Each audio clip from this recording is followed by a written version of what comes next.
오늘 부산은 밤까지 5에서 30mm의 비가 더 내리겠습니다. 내일과 모레는 비가 소강 상태에 들겠지만 일요일부터 또다시 비가 내릴 전망입니다. 자세한 날씨 정민경 기상캐스터가 전해드립니다. 오늘도 나오실 때 우산을 챙기셔야겠습니다. 지금은 약한 빗방울이 떨어지거나 비가 소강 상태에 든 곳이 많은데요. 오늘 낮부터 밤 사이 또 비가 내리겠습니다. 부산에는 5에서 30mm의 비가 더 내리겠고요. 오늘 밤 9시를 전후에 그칠 것으로 예상됩니다. 현재 위성 영상 보시면 전국이 대체로 흐리고 곳곳에 안개가 짙게 끼어 있습니다. 아침까지 약한 빗방울이 떨어지는 곳이 있겠고요. 오늘 중부지방과 남해안은 밤까지 비가 오락가락하겠습니다. 이어서 자세한 지역별 기온 살펴보겠습니다. 오늘 아침 기온은 부산과 양산이 20도, 창원은 21도를 가리키고 있습니다. 하루 종일 흐리고 비가 내려서 낮 기온은 어제와 비슷하거나 조금 높겠습니다. 한낮에 부산과 창원이 26도, 양산 28도, 거제와 남해는 25도로 예상되고요. 습도가 높아서 더위 불쾌감이 심하겠습니다. 남해안은 오늘까지 바닷물의 높이가 높겠습니다. 물결은 남해 동부 먼바다에서 최고 2.5m까지 다소 높게 일겠습니다. 내일과 모레는 낮 기온이 오르며 오늘보다 더워지겠고요. 비는 일요일에 다시 시작돼 다음 주 초반까지 계속될 전망입니다. 날씨였습니다. 러시아 선박 집단 감염과 관련한 접촉자 수가 164명으로 또다시 늘었습니다. 부산시와 검역소마저 접촉자 수를 놓고 하루 종일 혼선을 빚었는데요. 러시아 선원들이 머무는 오염된 선체 내부 격리 상태가 매우 불안정한 데다 부두 내 접촉자 조사에 한계가 있어서 전수 대상 수를 대폭 늘릴 수밖에 없는 상황입니다. 황재실 기자가 보도합니다. 코로나19 집단 감염이 발생한 러시아 국적 냉동 화물선과 관련한 접촉자 수가 164명으로 또 늘었습니다. 감천항에서 냉동 수산물 하역을 담당하는 항운 노조원 340명의 48%에 해당합니다. 모두 자가격리 대상자가 됐습니다.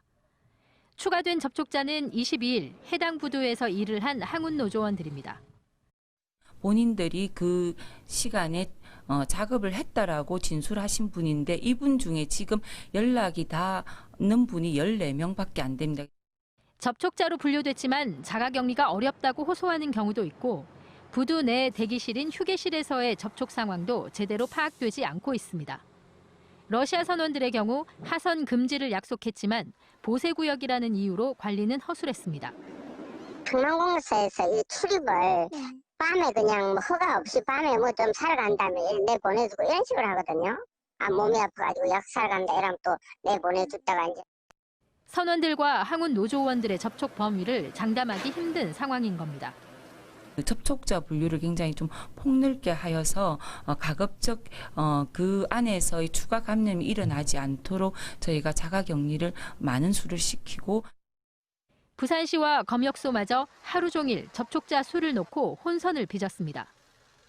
164명에 대한 전수조사를 진행 중인 부산시는 지금까지 검사 결과는 모두 음성이며 나머지 검체 조사도 최대한 빨리 마무리 짓겠다고 밝혔습니다.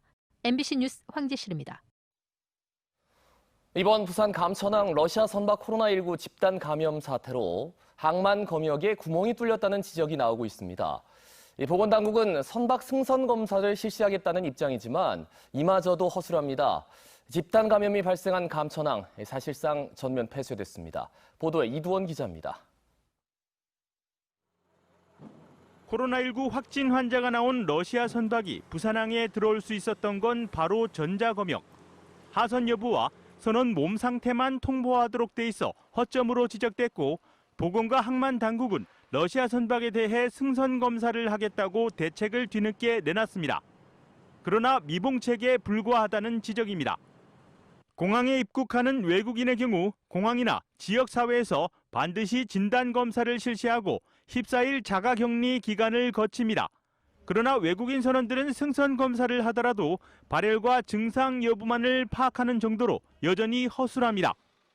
이번과 동일한 사고가 다시 재발할 수 있는 상황이 또 발생을 하겠죠. 그리고 우리 조합원들의 불안은 더욱 심해져서 조합원들뿐만이 아니라 가족들까지도 불안에 계속 휩싸이게 돼요. 게다가 외국인 선원에 대한 전수 승선 검사도 사실상 힘든 상황으로 외국인 선언에 대해서도 공항과 같은 실질적인 검역이 필요하다는 지적이 나오고 있습니다. 하루에 80 내지 90척의 화물이 부산항으로 입항을 하고 있고 입항하는 선박에 대해서 전수 성선 검역을 할 수는 없다고 합니다. 한편 감천항 동편 부두에서는 수산물 처리에 차질이 빚어지고 있습니다. 작업 대기 중인 선박만 7척, 처리 물량은 7,200톤에 달하고 추가로 매일 한 척 이상 입항할 예정이지만 하역 작업은 불가능해 러시아 선박발 코로나 사태 여파가 항만에 이어지고 있습니다. MBC 뉴스 이두원입니다. 계속해서 오늘 아침 신문 살펴보겠습니다. 먼저 부산일보입니다. 3면 기사입니다. 부산시가 산하 기관장들에 대한 본격적인 경영평가에 들어갔다는 기사입니다. 부산시가 오늘 오전 산하 기관장 평가회의를 개최한다는 건데요. 이에 따라 경영평가가 좋은 기관장은 1년을 더 맡기고 그렇지 않은 기관장은 교체할 것으로 보여 기관장들이 촉각을 곤두세우고 있다는 내용입니다. 이어서 4면 보시겠습니다. 부산 일몰제 대상 공원과 녹지, 유원제 절반 이상이 풀린다는 제목의 기사입니다. 공원 일몰제가 다음 달 1일부터 본격 시행되면서 존치율이 절반도 안 된다고 나와 있는데요. 부산시는 80% 이상 원래 기능을 유지하도록 하겠다는 입장이지만 도시공원 사수를 위해 부산시에 보다 적극적인 정책 의지가 필요하다는 지적입니다. 다음은 국제신문 살펴보겠습니다. 일면 기사입니다. 정부가 부전 마산 복선전철 사업 계획을 일방적으로 변경한 데 이어 사업비 전액을 지자체에게 부담할 것을 고수해 비수도권 홀대라는 비판이 제기되고 있다는 내용입니다. 부산시와 경남도가 부전 마산 전동열차 도입과 운영을 국비로 해줄 것을 요구하고 있지만 국토부는 난색을 표하고 있다는 건데요. 국토균형발전 차원에서 정부의 시각이 달라져야 한다는 지적도 나온다고 기사는 설명하고 있습니다. 이어서 6면입니다. 직접 만나서 돈을 가로채는 신종 보이스피싱이 극성을 부리고 있다는 내용입니다. 피해자 통장이 범죄에 사용됐다거나 저금리 대출을 알선해준다며 기존 대출금을 납부하고 요구한 뒤 계좌에 있는 모든 돈을 수거책에게 전달하는 방식이라는 겁니다. 이런 수법이 기승을 부리면서 부산의 보이스피싱 범죄 피해액도 날로 늘고 있다며 주의를 당부했습니다. 지금까지 아침신문 살펴봤습니다.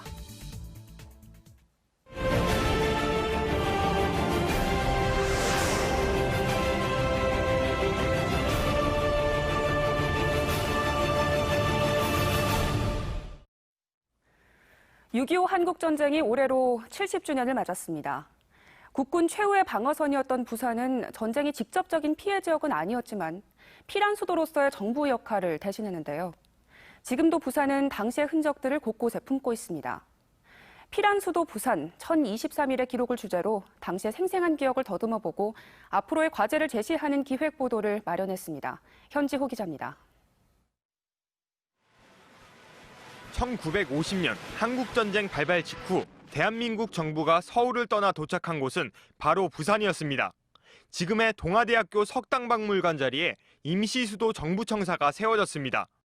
한국전쟁 당시 부산이 피란 수도가 된 건 모두 2차례, 약 1000여일 정도입니다. 당시 정부청사를 비롯해 대법원과 국회의사당 등 국가 주요 시설들이 이곳 박물관부터 대청로 일대를 따라 분포하고 있었습니다. 인천 상륙작전 이후 서울로 돌아갔다 일사 후퇴로 부산에 다시 오기까지 1023일.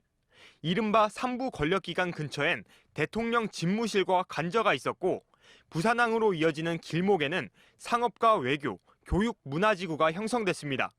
국가의 수도로서의 모습을 온전히 갖춘 겁니다.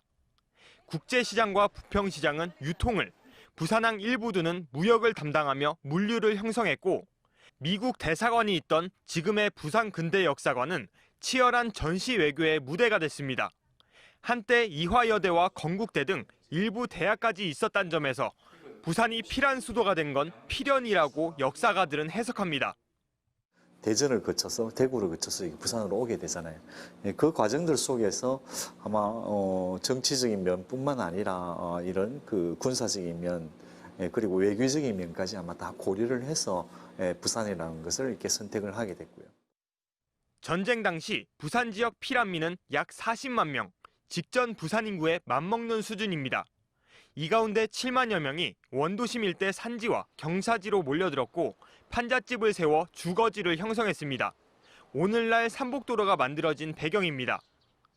부산의 대표적인 피난민 거주지인 비석마을입니다. 마을 곳곳에서 이런 비석들을 찾아볼 수 있는데 한국전쟁 이전에는 일본인 공동묘지로 활용되었던 걸 알 수 있습니다. 일제강점기 묘지와 소검역시설 등지에 마구잡이로 쌓아 올렸던 피란 거주지. 물동량을 하러 2시간을 걸어야만 했던 그때의 삶은 피란민들에게 전쟁이나 다름없었습니다. 보수동, 대신동 이래 가가지고 부잣집 문 앞에서 물 한 동에 주세요, 물만 좀 주세요 이러면은 좀 부잣집 사람들은 그냥 호소대가 이렇게 주는데 너무 많이 오면은 주다가 다 들어가 버려. 70년 전 새겨진 피란수도 1023일의 흔적은 오늘의 부산을 만들어낸 기억해야 할 역사입니다. MBC 뉴스 현지호입니다. 코로나19 확산을 막기 위해 올해 부산 지역 해수욕장이 축소 운영됩니다. 파라솔 설치 규모는 대폭 줄고 해변 축제와 야간 개장은 전부 취소됩니다. 박준호 기자의 보도입니다.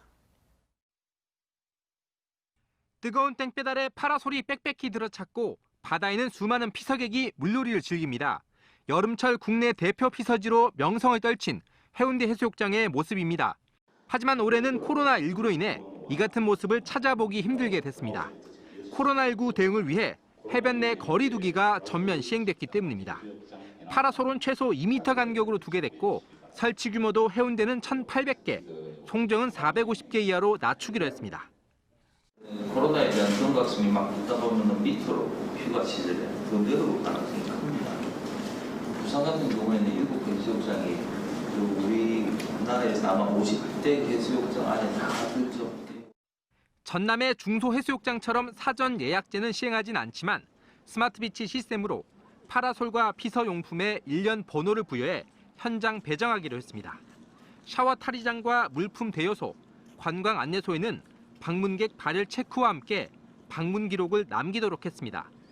또 주요 통로마다 발열 체크를 실시하고 피서용품과 수상 오토바이, 안전시설 등은 매일 소독하기로 했습니다. 해수욕장 혼잡도를 실시간 알리기 위해 신호등 시설물도 도입하기로 했습니다.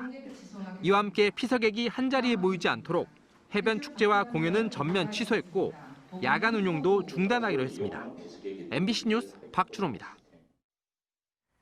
다음은 한 주간 부산에서 있을 각종 전시 공연 소식 알아보는 문화산책 순서입니다. 오늘은 코로나19로 여행이 금지된 이 시점에 관람객을 세계 유명 도시로 안내해줄 독일 화가의 그림전과 유성기 음반에 녹음된 소리를 바탕으로 우리의 옛소리를 재현하는 국립부산국악원의 연주회 소식 전해드립니다. 정세민 기자입니다. 현란한 색채로 캔버스를 가득 채운 각 도시의 풍경. 파리와 뉴욕, 런던, 밀라노 등 세계 유명 도시의 모습들이 그 속에서 사는 사람들과 도시를 상징하는 기념품들로 빼곡히 채워졌습니다. 그리고 작품 구석구석에는 그 도시를 상징하는 쇼핑백의 손잡이가 붙어 있습니다. 쇼핑백을 매체로 세계 유명 도시의 모습을 풀어내는 독일 화가 티츠의 작품전이 부산에서 열립니다. 코로나19로 해외여행이 중단된 지금 작가는 자신이 여행한 세계 각국 도시의 상징물과 그 속에 사는 사람들을 통해 도시 이야기를 이어나가고 있습니다.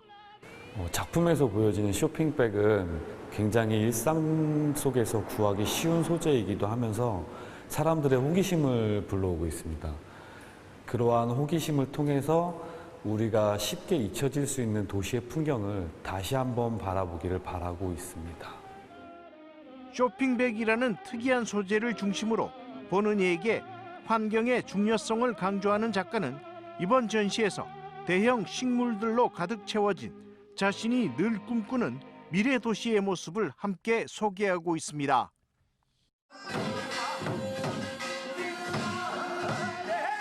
연습 장면에서도 단원들의 소리와 연주에는 흥이 넘쳐납니다. 100년 전 유성기에 녹음된 우리의 소리는 과연 어땠을까? 국립부산국악원이 1960년대 LP 음반이 나오기 전까지 태엽식 음반 장치, 유성기 음반에 저장된 소리를 기초로 그 시절을 재현합니다. 무려 100년 전 명인의 소리와 음원 본래의 모습을 유지하고 재해석한 이번 공연에는 국립부산국악원의 성악단은 물론 기악단과 무용단이 함께 출연합니다.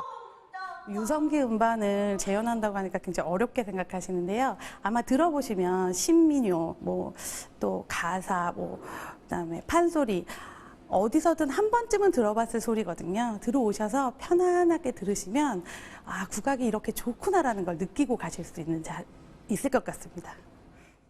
일제강점기 우리 소리의 모습을 엿볼 수 있는 이번 공연은 성악 단원들의 소리에 대한 이야기를 담은 영상도 함께 어우러져 보는 즐거움을 더해줍니다. MBC 뉴스 정세민입니다.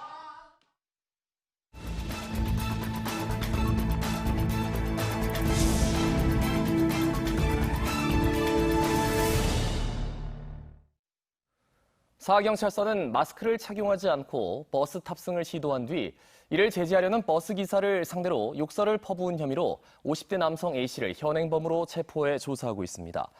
A씨는 어젯밤 8시 20분쯤 사하구 하단역 인근 버스 정류장에서 마스크를 쓰지 않고 버스 탑승을 시도했지만 버스 기사로부터 거부당하자 욕설을 하고 행패를 부리며 버스 운행 업무를 방해한 혐의입니다. 호텔에서 둔기를 휘둘러 안내데스크 대리석을 부순 남성에 대해 구속영장이 신청됐지만 법원에서 기각됐습니다. 해운대경찰서는 지난 8일 새벽 해운대 한 호텔에서 안내데스크를 부순 남성 A씨에 대해 특수재물손괴 혐의로 구속영장을 신청했지만 증거인멸과 도주의 우려 등이 없어 법원에서 기각됐다고 밝혔습니다. 한편 경찰은 A씨 등과 갈등을 빚고 있는 호텔 비운영사를 상대로도 어제 아침 압수수색을 전격 실시하는 등 호텔 운영권 갈등과 유치권 배경을 조사하고 있습니다.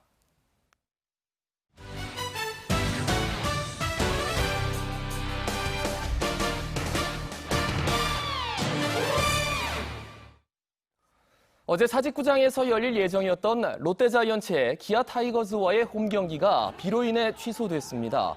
취소된 경기는 오늘 더블 헤더로 치러질 예정입니다. 롯데자이언츠는 현재 21승 21패 승률 5할로 삼성과 함께 공동 6위를 기록하고 있습니다.